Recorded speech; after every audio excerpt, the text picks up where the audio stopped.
Assalamu alaikum. Wa alaikum assalam wa rahmatullah.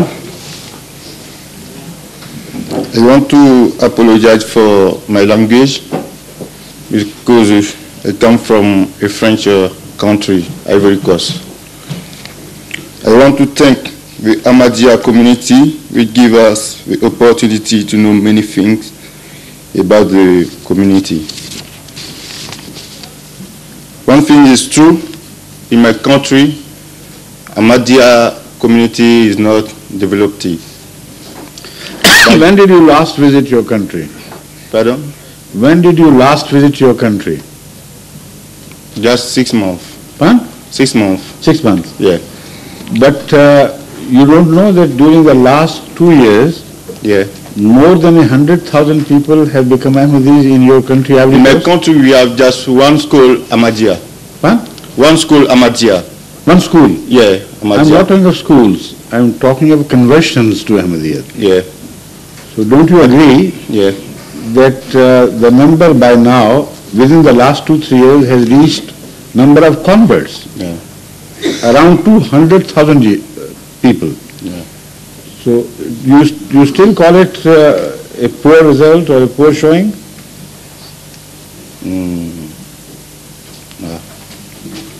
Ahmadiyyat has become the fastest growing Yeah. faith in Ivory Coast now during the last 2-3 years. Yeah. And it's speeding up, in fact accelerating. But what I want to say is that conversion is not shown to the other people. Because Gradually Yeah. it will be. No problem. Yeah. You know, Ivory Coast is a big country. yeah, And spreading from south to the north, yeah, a huge distance is involved. Yeah. And communication is not so good. yeah, But with the grace of Allah, wherever Ahmadiyyat has got established, we are installing television dish antennas there. And there are more and more number of Jamaats are becoming directly, they are capable now of observing these international television programs daily. yeah, And more people are showing interest in that. Also, through radio station, we have got now time whereby every week we appear on radio station and tell the people what Ahmadiyya stands for and delivers the message through the radio station.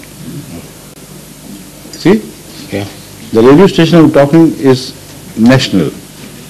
The television programs I'm talking of are the Ahmadiyya productions. This MTA is, for example, now.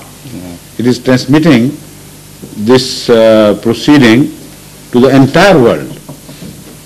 And if there are any relatives of yours who are close to some Ahmadiyya dish antenna, they will be watching you at this moment. So what best can be done, we are doing, inshallah. yeah, inshallah.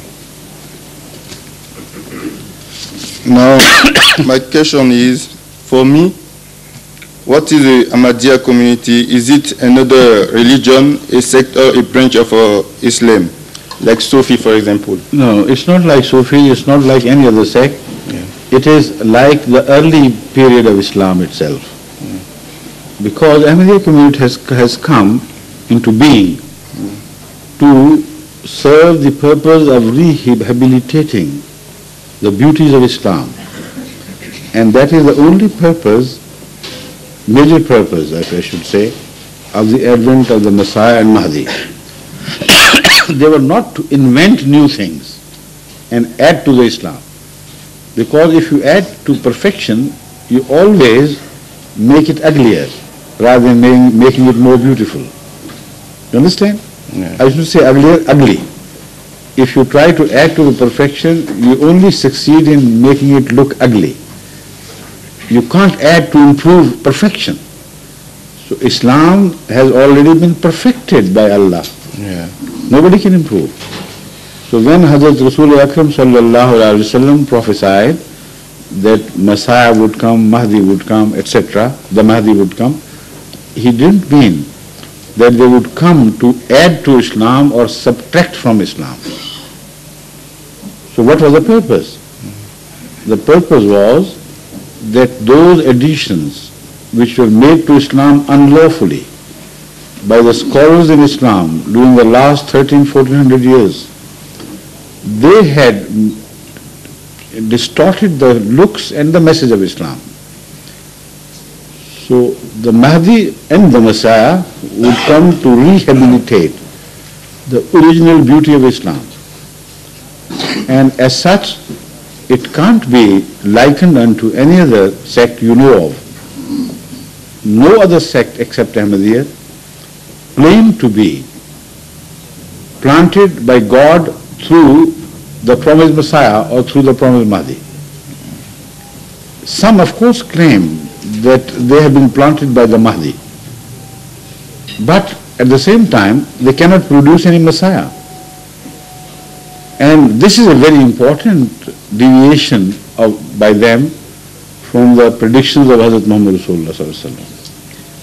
Wherever you read about the coming of the Mahdi, you also read that the Messiah would appear in his lifetime, and they will both jointly launch a movement. Now the problem with the earlier claimants was that they believed that Messiah was alive, bodily alive in the heaven.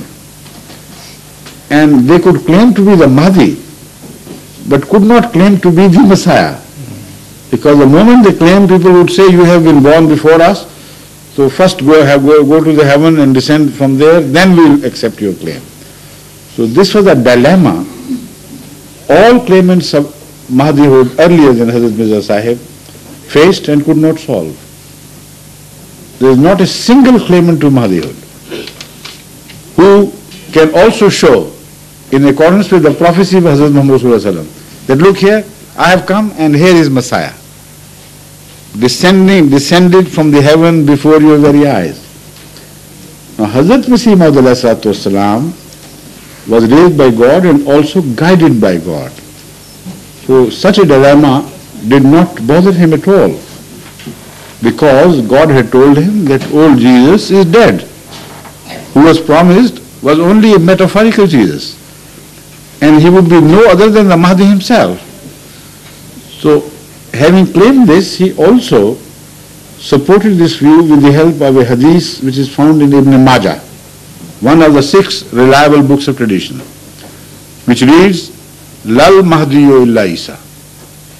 There is no Mahdi other than Isa. So the whole problem is resolved. You understand? Yeah.